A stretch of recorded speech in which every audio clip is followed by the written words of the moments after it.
Hello and welcome to TCG History. I'm your host Jacob, and today we're doing something a little different. You see, we've covered in the past several classic anime properties and the various trading card games they've gotten over the years. We did it for Digimon and we did it for Dragon Ball. But instead, today I'd like to look at various anime that have each received their own distinct card game once over the years. And specifically, we're going to be looking at card games released in English. There are a lot of different standalone anime card games I could have chosen from, so I kind of just picked 5 interesting ones. And of course, that leaves the option open for a sequel to this video with 5 others, so make sure you let me know which anime card games you'd like me to talk about next. And I'd also like to say that this isn't meant to be an extreme in-depth look at any of these. This is just an introduction, so please let me know which one of these games you'd like to see developed into a full episode on this show. And let's get started. Dinosaur King, or Kodai Oja Kyoryu Kingu, began its life in Japanese arcades in 2005, made by Sega. The arcade game used their barcode system to allow users to swipe cards in battle to power up their fighting dinosaurs. The series received an anime adaptation that received 2 seasons and was dubbed by everyone's favorite company, 4Kids Entertainment. A card game was created that is loosely based on the gameplay experienced in the arcades and was published by Upper Deck in English, German, French, and Thai. The game received 6 booster sets in English, with the Thai and French versions lasting slightly longer. Gameplay is pretty decent. Each player picks a character card to represent them on the field and has a deck full of dinosaurs and move cards that they'll use to attack the opponent's dinosaurs and reduce the opponent's life from 20 to 0. It's clear that the game was designed to target a younger audience, as it keeps things very straightforward with minimal card text. That makes it a really great pick up and play game. I would love to give the game a full in-depth episode at some point because it definitely deserves one, but I'll have to build up my collection first, which will be quite the challenge since prices for cards on the secondary market are stupidly high. Overall, I'll give this game 4 Dino Chicken Nuggets out of 5. Next up, we have the Beyblade trading card game. To be clear, the Beyblade trading card game has nothing to do with the actual Beyblade toy line. This isn't a Bakugan situation where the cards are used in combination with the actual toy line to play a game. No, the cards are completely standalone. Let's set aside the sheer stupidity of removing the single most important aspect of the Beyblade brand, the Beyblades, and discuss the many other reasons this card game was a terrible idea. Beyblade the TCG was released in 2003 by Decipher. Their goal was to market the game towards kids who are interested in Yu-Gi-Oh! But were too young for its complexity. The plan failed miserably, with only the first booster set ever being released. The Beyblade TCG is well known for being just awful. Cards are quite cheaply made and use really basic screenshots from the Beyblade anime.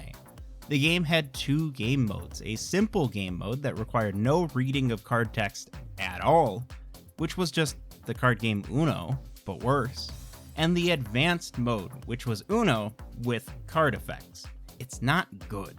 One gimmick the game had was the inclusion of decal stickers that you were supposed to put on your cards to make them cooler. These have no effect on gameplay, but do make collectors around the world cringe, so good job with that. I hate them. This game gets 1 Uno reverse card out of 5. Next, we have the Naruto collectible card game.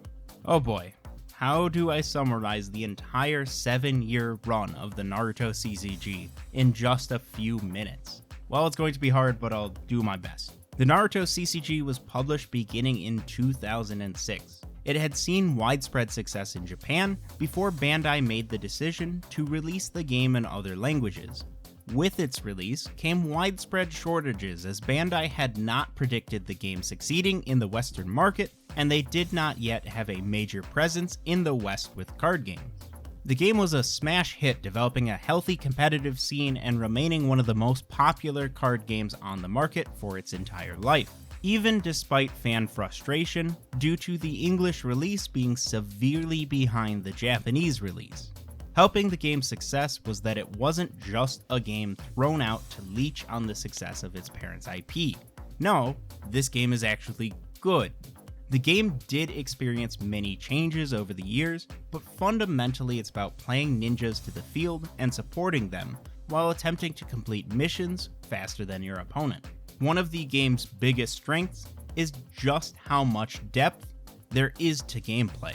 Of course, with thousands of cards released over the years, there are tons of different playstyles to choose from. Unfortunately, the game is pretty hard to get into now since cards carry quite the premium. Still, I'd recommend giving it a shot if you ever get the chance.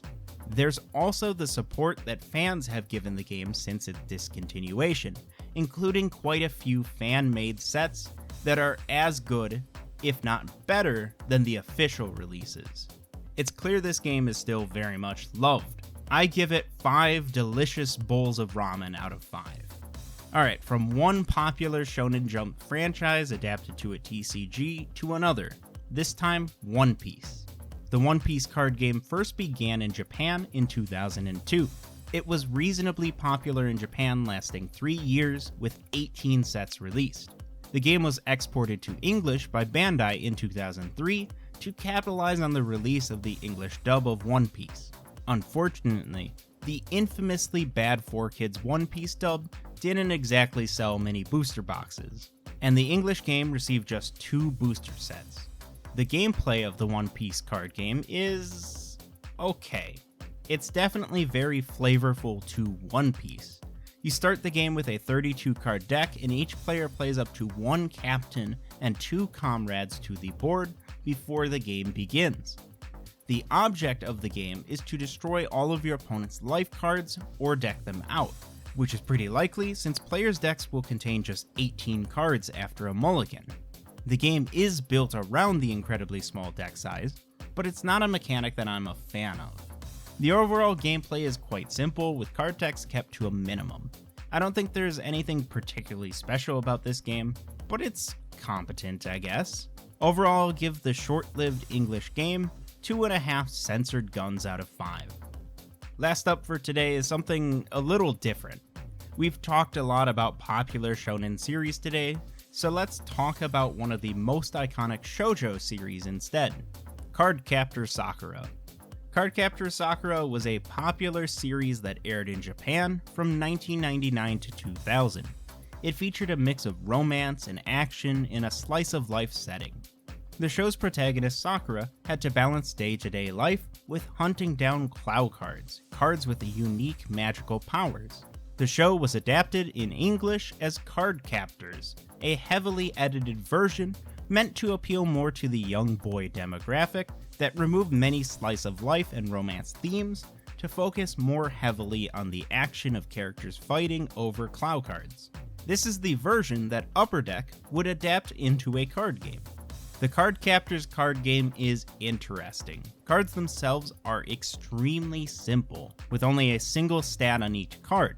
Instead of filling the cards with archetypes and dozens of icons and walls of text, the game is designed with very simple cards, with the depth and strategy coming from the game's overall rules. Essentially, what you are doing is simulating an episode from the anime. It's all about letting fans of the show set up simulations of contests for Clow cards, like in the show, allowing the player's imagination to set up tons of interesting what-if scenarios. It's an oddly refreshing take on TCG game design that makes the game feel like a faithful adaptation of its source material. There's also the added bonus that all of the Clow cards can be collected between the game's starter deck and single booster set, which is a fantastic incentive for collectors, though I do wish less cards featured basic screenshots from the show. Overall, I give the game 3.5 jelly donuts out of 5. So that's the 5 card games we're looking at today. Have you played any of these? Do you like them? Let me know in the comments down below. What anime card game is your favorite that you hope to see us cover next time? That's all I have for you guys today, so make sure to like, comment, subscribe, hit the bell for notifications, and join our Discord server where you can talk about dead card games all day and all night. And I'll see you guys next time.